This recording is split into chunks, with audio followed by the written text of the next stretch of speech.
একসাথে মাগরিব পড়ছেন, দুই বন্ধু বাড়িতে গেছেন, এক বন্ধু গেছে বন্ধুর বাড়িতে, আপনি আপনার বাড়িতে, 5 মিনিট পরে ফোন আসছে বন্ধু মারা গেছে। আরে একসাথে চা পান করছেন, আপনার বন্ধু চলে গেছে, একটু পরে খোঁজ আসছে বাইক অ্যাক্সিডেন্টে বন্ধু মারা গেছে। হতে পারে কিনা? আল্লাহ হেফাজত করেন।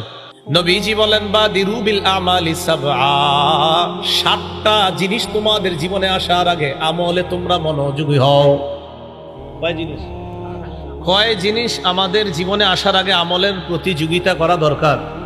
তাহলে খেয়াল করে 7টা জিনিসের নাম বলি, মনে রাখেন। 1 নাম্বার, হাল তানজুরুনা ইল্লা ফাকরান মুনসিয়া, এমন দারিদ্রতার অপেক্ষা করছো তুমি যেই দারিদ্রতা তোমাকে আল্লাহ ভুলিয়ে দেয়। রসুল বুঝাইতে চান এমন দারিদ্রতা আসার আগে আমলে মনোযোগ দাও যেই দারিদ্রতা তোমারে আল্লাহ, রসুল, ইসলাম, কোরআন ভুলিয়ে দেয়। এমন দারিদ্রতা আসার আগে আমলে মনোযোগ দাও। 2 নাম্বার, আউগিনান মুতগিয়া, এমন টাকা পয়সা, এমন ধনাঢ্যতা হওয়ার আগে তুমি আমলে মন দাও যেই ধনাঢ্যতা তোমাকে ধর্মদ্রোহী বানায়া দেয়, ধর্মত্যাগী বানায়া দেয়। আগে 5 ওয়াক্ত নামাজ পড়তো, এখন এত টাকা হয়েছে মসজিদেরও আর নাম তার মাথায় আসে না। তো রসুল বলেন এমন ধনী হওয়ার আগে আমলে মন দাও।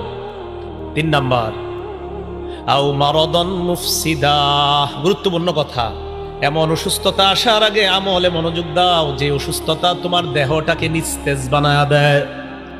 প্যারালাইজড হয়ে গেলেন, বলেন তো সত্যি করে, প্যারালাইজড হওয়ার পর একটা মানুষ আগের মতো কি চাইলেও আমল করতে পারবে? নবীজি বলেন এমন অসুস্থতা, যে অসুস্থতা তোমার দেহটাকে নিস্তেজ বানায়া দেয়, এমন অসুস্থতার আগে তুমি আমলে মনোযোগ দাও। 4 নাম্বার, আও হারমান মুফান্নিদা, এমন বার্ধক্যতা, এমন বয়স হয়ে যাওয়া যেই বয়স তোমার আকল বুদ্ধিকে নষ্ট করে দেয়। 100 বছর বয়স হয়ে গেছে, এখন নামাজ কয় রাকাত পরে মনে থাকে না, অজু আছে না নাই মনে থাকে না। বলেন এরকম হয় কিনা বয়স হয়ে যাওয়ার পর? রসুল কয় এরকম বয়স হওয়ার আগে আমলে মনোযোগ দাও, কারণ ওই বয়সে তুমি চাইলেও আমল ঠিক মতো করতে পারবে না। 5 নাম্বার, আও মাউতান মুজিজা, আল্লাহ নবী বলেন হঠাৎ মরণ আসার আগে আমলে মনোযোগ দাও।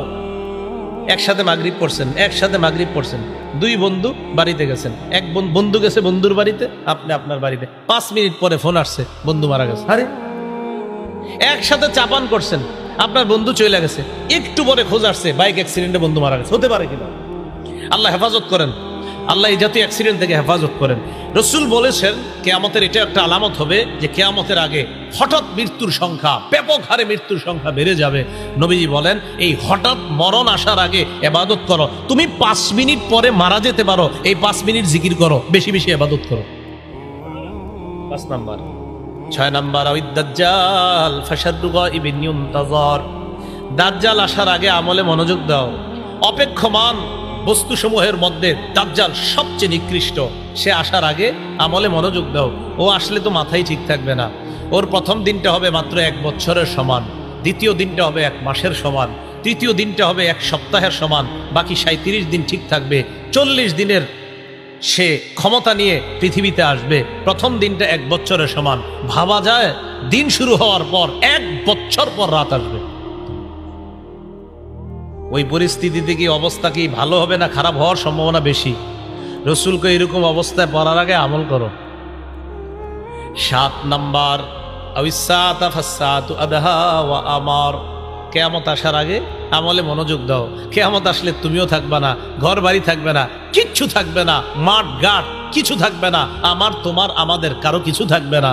রসুল বলেন কিয়ামত আসার আগে আমলে মনোযোগ দাও।